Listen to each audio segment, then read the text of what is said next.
Bueno, antes de recorrer la agenda de la jornada, vamos a hablar de este casi 4% de inflación que se espera, según las consultoras privadas, lo que van testeando, de inflación para el mes de noviembre, ¿no? Mientras hay mucho tema Maradona dando vueltas y mucha discusión por un montón de cosas, es como que esto va avanzando y no nos detenemos a darnos cuenta, porque en definitiva esto es lo que nos hace estar un poquitito peor el mes próximo. Que nuestra moneda, nuestros pesos, se nos derritan en las manos, ¿no? Agustín Echevarri, ¿cómo le va?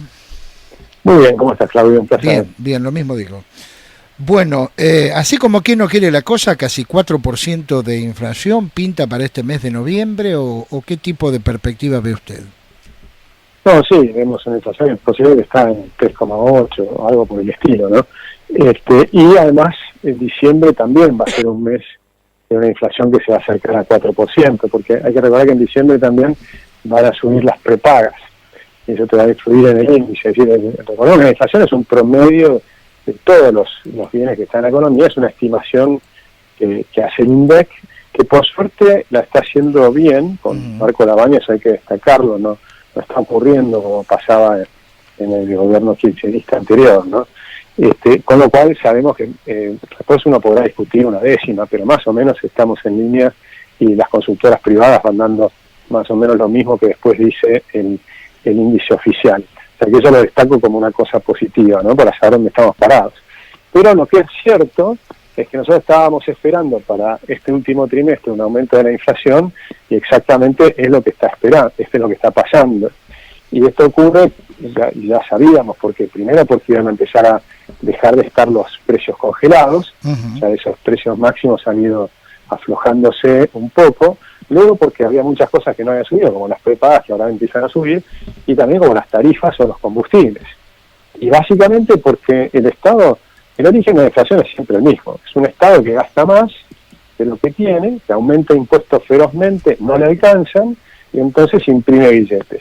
Y esa impresión de billetes, porque la deuda tampoco le alcanza, hizo default y ya no te prestan tanta deuda y te la prestan a una tasa altísima, y entonces una parte del déficit lo pagan imprimiendo billetes. Entonces importamos billetes de Brasil, 400 millones de billetes de 1.000 pesos, después no alcanzaron las imprentas ni de Argentina ni las de Brasil, y también estamos importando billetes desde Europa. O sea que ya usamos las imprentas de Argentina, de Brasil y algunas europeas. Ahora, Echevarri, si bien la inflación claramente nos perjudica a todos los habitantes y en particular a los más humildes, al Estado de alguna manera, al gobierno, es como que le conviene un poquitito de inflación porque va licuando deudas, claro, aquellas que están en pesos, ¿no? Bueno, obviamente el gobierno lo hace porque los que se benefician son los políticos. O sea, la inflación no es ecuánime, no es que a todo el mundo le afecta igual. Eso es una falsedad.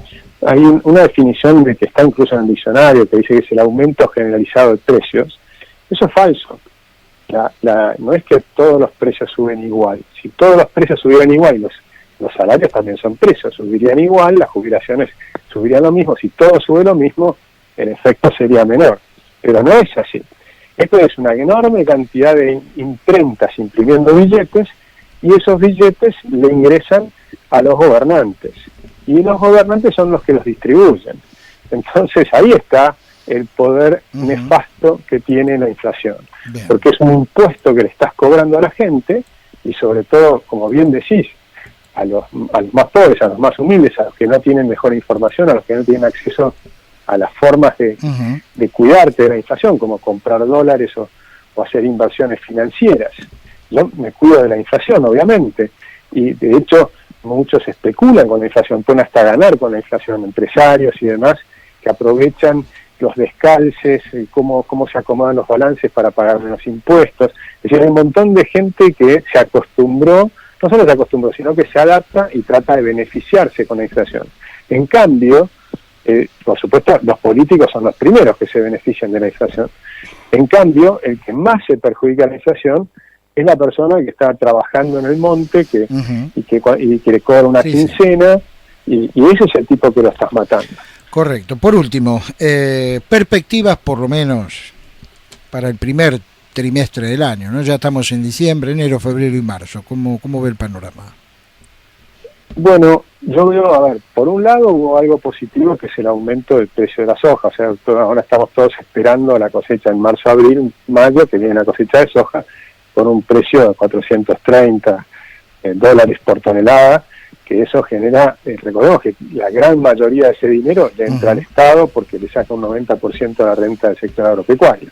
El sector agropecuario es un sector esclavo que lo utilizamos para sacar la renta y con eso reparte el Estado. Bueno, ahora, con eso tomamos divisas.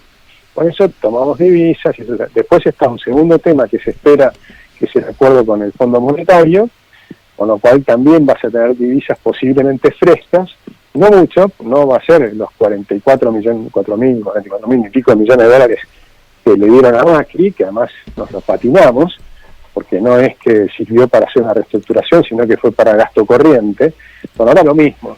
Van a ser seguramente patear los vencimientos porque no podemos pagarlo y tal vez ingrese algo de dinero fresco. Se calcula que puede llegar a ingresar a 4 mil millones de dólares.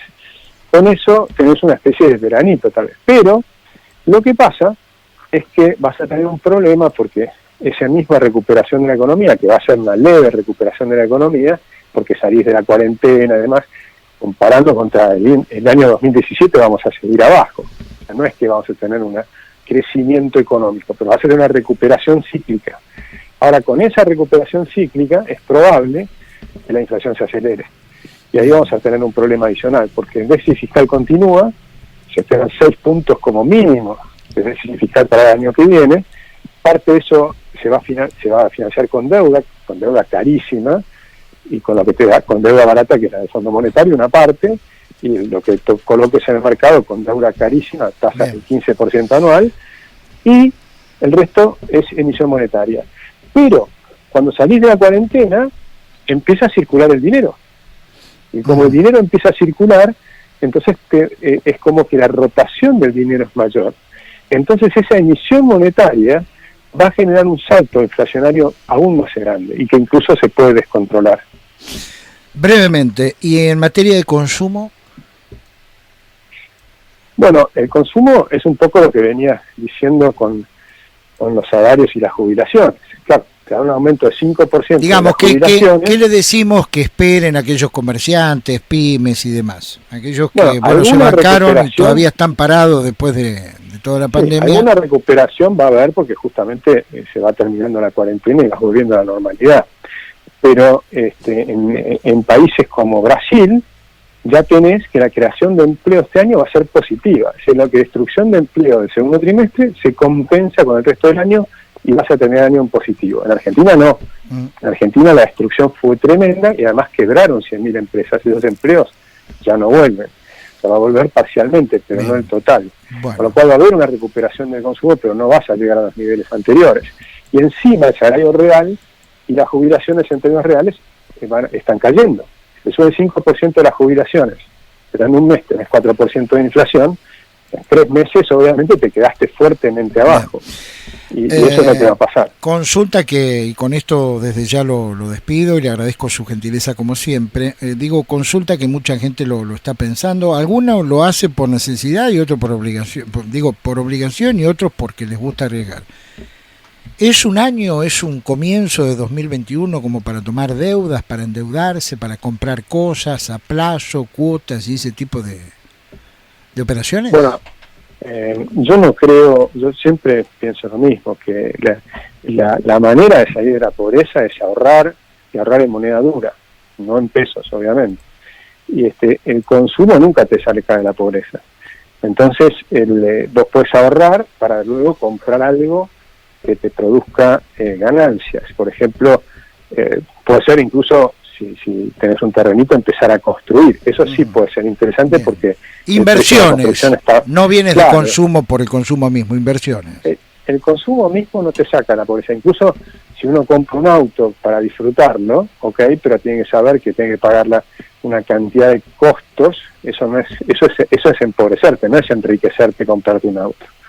A menos que lo pongas a trabajar. si compras un auto para trabajar, sí, porque te genera ingresos, pero si no, tenés un montón de gastos de cochera, de patente, de lo que sea. Eso es clave. Les recomiendo un libro muy lindo para que lo pueda leer cualquiera, para manejar sus finanzas personales. Se llama Hombre Rico, Hombre Pobre. Son los hábitos que te hacen rico a largo plazo. Muy bien. Estamos escuchando a Agustín Echevarne. Echevarne, que siga usted muy bien, ¿eh? Gracias, Igualmente, como siempre. un gran abrazo.